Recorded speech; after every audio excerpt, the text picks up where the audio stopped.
Good morning students, कैसे हैं आप सभी लोग। आज हम पढ़ने जा रहे हैं क्लास सेकेंड का ऐसे 3 का पहला चैप्टर जिसका नाम है मेरी प्यारी माँ। देखिए चैप्टर नंबर कौन सा है, चैप्टर नंबर 11 है जिसका नेम क्या है, मेरी प्यारी माँ। ये एक कविता है। देखिए आप सभी लोग मेरे साथ साथ इस कविता को पढ़ना, ठीक है। देखो क्या है इस कविता में। प्रस्तुत कविता में बच्चा माँ की महत्ता बताते हुए कह रहा है कि उसने माँ की उंगली पकड़कर चलना फिरना सीखा है। अब इस देखो पोएम में क्या कह रहा है बच्चा कि उसने अपनी माँ की उंगली पकड़कर चलना सीखा है। उसे पहले तो चलना नहीं आता था, बच्चे छोटे होते हैं तो मम्मी की उंगली पकड़ के चलना सीखते हैं ना, वही है। उसके बाद उसी ने अच्छे बुरे का ज्ञान दिया है और मुश्किलों में न घबराने की सीख दी है। उसकी मम्मी ने उसको क्या सिखाया है, क्या अच्छा है क्या बुरा है, ये सब उसने माँ से सीखा है। मुश्किलों में न डरने की जो सीख है वो भी उसकी माँ ने उसको दी है। देखते हैं आगे क्या है पोयम में। देखिए पोयम में पहली लाइन है, जिसके आंचल की छाया में बचपन मेरा बीता है। आंचल का मतलब क्या होता है, आंचल का मतलब बच्चों होता है गोद। जिसकी गोद में मेरा बचपन बीता है, वो बच्चा कह रहा है जिसके आंचल की छाया में मेरा बचपन बीता है, जिसकी उंगली पकड़ पकड़ कर चलना मैंने सीखा है। और बच्चा क्या बोल रहा है कि उसने अपनी माँ की उंगली पकड़कर ही चलना सीखा है और अपनी माँ की गोद में ही अपना बचपन बिताया है, ठीक है। आगे देखिए, जिसने शिक्षा दी मुझको हर बुरे काम से बचने की। जिसने, अब वो क्या कह रहा है कि उसे बुरे काम से बचने की सीख किसने दी है, उसकी माँ। उसने माँ से ही तो सीखा है कि क्या चीज़ बुरी है, उसे किस चीज़ से बचना चाहिए। उसके बाद देखिए, जिसने दिशा दिखाई मुझको सही मार्ग पर चलने की। उसने अपनी माँ से ही सही रास्ते पर चलने की सीख ली है। उसकी माँ ने उसको बताया कौन सा रास्ता सही है कौन सा रास्ता गलत है, उसे किस रास्ते पर चलना चाहिए, वो उसने अपनी माँ से ही सीखा है, ठीक है। उसके बाद देखिए, जिसने मुझे सिखाया है हर मुश्किल से टकराना। उसकी माँ ने उसे मुश्किलों से लड़ना भी सिखाया है कि कैसे आपको मुश्किलों का सामना करना है, कैसे उन सबसे बचना है ना, उनसे कैसे टकराना है। विपदाएं कितनी आए ना उनसे घबराना। उसने अपनी माँ से क्या सीखा है, मुश्किलों से बचना सीखा है। कोई भी विपदा का मतलब क्या होता है, समस्या। कोई भी समस्या आए तो उससे घबराना नहीं है, उसका कैसे सामना करना है ना, उससे कैसे पार पाना है, वो उसने अपनी माँ से ही सीखा है। उसके बाद देखिए,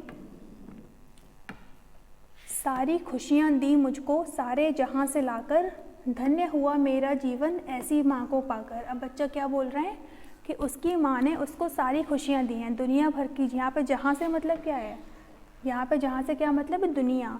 वो बच्चा कहता है कि मुझे दुनिया भर की खुशियाँ मेरी माँ ने ही दी हैं, दुनिया भर से खुशियाँ लाकर मुझे अपनी माँ ने दी हैं। धन्य हुआ मेरा जीवन ऐसी माँ को पाकर। वो कह रहा है कि मैं ऐसी माँ को पाकर धन्य हो गया। वो खुद को, धन्य होने का मतलब क्या है, यहाँ पे धन्य होने का मतलब होता है वो खुद को बहुत भाग्यशाली समझ रहा है कि मुझे इतनी अच्छी मम्मा मिली। तो वो उस चीज़ को लेकर के बोल रहा है कि धन्य हुआ है मेरा जीवन। अब देखिए, जैसे कि हमने इसका नाम ही था मेरी प्यारी माँ, तो इस चैप्टर में किसके बारे में बताया गया, पूरे उसने अपनी माँ के बारे में बताया। बच्चा अपनी माँ के बारे में बात कर रहा है, ठीक है। अब देखते हैं इस चैप्टर के शब्दार्थ, इस पाठ में क्या क्या नए नए शब्द आपको सीखने को मिलेंगे वो देखिए। पहला जो नया शब्द है वो है विपदाएं। विपदाएं का मतलब क्या होता है, मैंने अभी आप लोगों को ऊपर भी बताया था। विपदा का मतलब होता है समस्या। विपदाएं हैं यहाँ पे तो मतलब क्या हो जाएगा, समस्याएं। मतलब कि कठिनाइयाँ, जो भी कठिनाइयाँ आती हैं जिसको हम लोग इंग्लिश में बोलते हैं प्रॉब्लम्स। तो विपदाएं का मतलब क्या हो गया, समस्याएँ। उसके बाद देखिए नेक्स्ट है हमारा धन्य। ये भी अभी हम लोगों ने ऊपर पढ़ा था, यहाँ पे देखिए यहाँ पर था। धन्य का मतलब क्या होता है, भाग्यवान। भाग्यवान मतलब लकी, हम खुद को खुशकिस्मत समझते हैं ना, तो वही चीज़ है। वो जो लड़का था वो अपनी ऐसी माँ को पाकर खुद को खुशकिस्मत समझ रहा था। वो कह रहा है कि मैं धन्य हो गया, मैं बहुत भाग्यवान हूँ। उसके बाद देखिए अगला है हमारा मुश्किल। अब मुश्किल का मतलब तो आप सभी को पता होगा। मुश्किल मतलब क्या होता है, कोई मुसीबत, कोई कठिनाई, कोई परेशानी, है ना, कठिनाई या मुसीबत। उसके बाद देखिए अगला है हमारा मार्ग। अब मार्ग का मतलब क्या होता है, रास्ता। कोई सा भी रास्ता हो सकता है। तो यहाँ पर मार्ग की बात की गई है कि अभी ऊपर कौन कौन से मार्गों की बात की गई थी, एक तो बुरे मार्ग की बात की गई थी और एक सही रास्ते की बात की गई थी। तो उसकी माँ ने उसको क्या सिखाया था, सही रास्ते पर चलना सिखाया था ना। तो वही यहाँ पे मार्ग का मतलब क्या हो गया, रास्ता। अब देखिए आगे, उसके बाद अगला शब्द हमारा है बुरे। अब बुरे का भी मतलब बहुत ही सिंपल है। बुरे का मतलब क्या हो गया? गलत काम। हमें कभी भी बुरे काम नहीं करने चाहिए, गलत काम नहीं करने चाहिए, है ना। तो ये सारी चीज़ें हैं। ये चैप्टर यहाँ पे ख़त्म हो गया। अब हम इसकी आगे एक्सरसाइज देखते हैं। देखिए, इसके बाद इस पार्ट से आपने पहले क्या सीखा, पहले तो मुझे ये बताओ। देखिए, सबसे ऊपर क्या था? यहाँ पे उन्होंने क्या सिखाया था कि उसकी माँ ने उसको बुरे काम से बचने की सीख दी थी। तो आप सभी को भी कभी भी कोई बुरा काम नहीं करना चाहिए, हमेशा सही रास्ते पर चलना चाहिए, है ना। और मुसीबतों से घबराना नहीं चाहिए। उसके बाद यहाँ पे उन्होंने हमें क्या सिखाया था? कभी भी किसी भी चीज़ से डरना नहीं, हर मुसीबत का डटकर सामना करना। ठीक है। अब देखिए आगे एक्सरसाइज में क्या है। पहला क्वेश्चन है हमारा, कविता की पंक्तियाँ पूरी कीजिए। अभी हम लोगों ने ऊपर जो पोयम पढ़ी है, तो उसी की जो लाइन्स हैं, उसकी जो पंक्तियाँ हैं, हमें यहाँ पे पूरी करनी है। अब देखो यहाँ पर क्या है। पहली लाइन क्या है? सारी खुशियाँ। सारी खुशियाँ के बाद क्या था ऊपर पोयम में? यहाँ पर था दी मुझको। सारी खुशियाँ दी मुझको।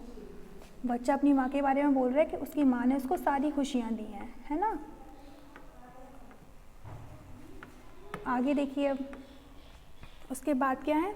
फिर से यहाँ पे खाली जगह है, उसके बाद लिखा हुआ है से लाकर। उसकी माँ ने जो खुशियाँ उसको दी थी वो कहाँ से लाकर दी थी? अभी हम लोगों ने ऊपर देखा था सारे जहाँ से लाकर, मतलब सारी दुनिया की खुशियाँ उसकी माँ ने उसको दी थी, है ना। तो यहाँ पे आप लोग लिखेंगे सारे जहाँ, सारे जहाँ से लाकर। ठीक है। अब हम लोग आगे देखते हैं। आगे वाली लाइन्स में क्या है? एक मिनट, देखिए, इसके बाद है धन्य हुआ। ये लाइन भी कंप्लीट करिए। धन्य हुआ के बाद क्या था ऊपर? मेरा जीवन। वो लड़का कह रहा था कि मेरा जीवन धन्य हो गया ऐसी माँ को पाकर। तो यहाँ पे आप लोग क्या भरेंगे? मेरा जीवन। दिख रहा होगा वैसे भी, मेरा जीवन। उसके बाद देखिए अगली लाइन है आपकी ऐसी। उसके बाद फिर से खाली जगह, फिर पाकर। तो यहाँ पे आपको क्या भरना है? माँ को पाकर। ऐसी माँ को पाकर उस बच्चे का जीवन धन्य हो गया। ठीक है। उसके बाद देखिए अगली वाली एक्सरसाइज, अगला क्वेश्चन। इसमें क्या है? क्वेश्चन नंबर 2 है, जिसमें है सही विकल्प पर सही का निशान लगाइए। अब आपको ये क्वेश्चन देखना है इसमें क्या पूछ रहा है, और जिसमें जो भी ऑप्शन सही है आपको उसको टिक करना है। ठीक है। देखिए पहला वाला क्या बोल रहा है? माँ दिशा दिखाती है। उसकी माँ ने बच्चे को कैसी दिशा दिखाई थी? सही मार्ग पर चलने की दिशा दिखाई थी, या फिर झूठ बोलने की दिशा दिखाई थी, या फिर चोरी करने की? बताइए आप सभी लोग, इसमें सही आंसर कौन सा है? पहला वाला। उसकी माँ ने उसको सही मार्ग पर चलने की सीख दी थी। उन्होंने कहा था कि हमेशा सही रास्ते पर चलना, हमेशा सच्चाई का साथ देना। ठीक है। देखिए अगला वाला। अगले वाले में क्या है? बच्चे का बचपन बीतता है। बच्चे का बचपन कहाँ बीतता है? वृक्ष की छाया में बीता था क्या? नहीं। माँ के आंचल की छाया में बीता था? ये भी नहीं। घर की छत के नीचे? बताइए अब कौन सा था? यही जो नंबर 2 वाला है वो सही है। माँ के आंचल की छाया में ही तो उसका बचपन बीता था, जो भी हम लोगों ने ऊपर पढ़ा था। ठीक है। अब देखिए अगला वाला, किसे पाकर जीवन धन्य हो गया। बच्चा किसके बारे में बात कर रहा था? किसको पाकर उसका जीवन धन्य हुआ था? पुस्तक को पाकर, या फिर आभूषण को पाकर, या फिर माँ को पाकर? बताइए जल्दी से। माँ को पाकर उसका जीवन धन्य हुआ था ना, तो आप लोग इस पर टिक कर देंगे। ठीक है। उसके बाद देखिए अगला वाला। अगला वाला है, बच्चे को हर मुश्किल से टकराना किसने सिखाया था? ये भी अभी हम लोगों ने ऊपर पढ़ा था पोयम में। बच्चे को हर मुश्किल से टकराना किसने सिखाया था? उसकी नानी ने सिखाया था क्या? नानी ने तो नहीं सिखाया था, बहन ने सिखाया था। बहन के बारे में भी बात नहीं हो रही थी। किसके बारे में बात हो रही थी यहाँ पे? उसकी माँ के बारे में। वो अपनी माँ के बारे में बात कर रहा था। तो उसे मुश्किलों से टकराना किसने सिखाया था? उसकी माँ ने सिखाया था। ठीक है। तो आपका ये चैप्टर यहाँ पे कंप्लीट हो रहा है। इस क्वेश्चंस के आंसर आप लोग खुद से देंगे और आपको वहाँ पे मिल भी जाएंगे। ठीक है। ऐसा PDF से मिल जाएंगे आपको, तो आप लोग वहाँ से कर लेना। तो आपका ये चैप्टर कंप्लीट हो गया। देखिए चैप्टर का नेम क्या था? मेरी माँ। एक मिनट, इस चैप्टर का नेम क्या था? बताइए जल्दी से आप लोग।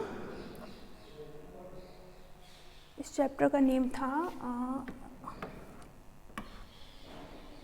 मेरी प्यारी माँ, है ना। तो ये चैप्टर आपका यहाँ पे कंप्लीट हो गया। तो आप सभी लोग इस चैप्टर को अच्छे से पढ़ना, उसके बाद अपना जो भी आपको होमवर्क दिया जाए इसको कंप्लीट करना। ओके।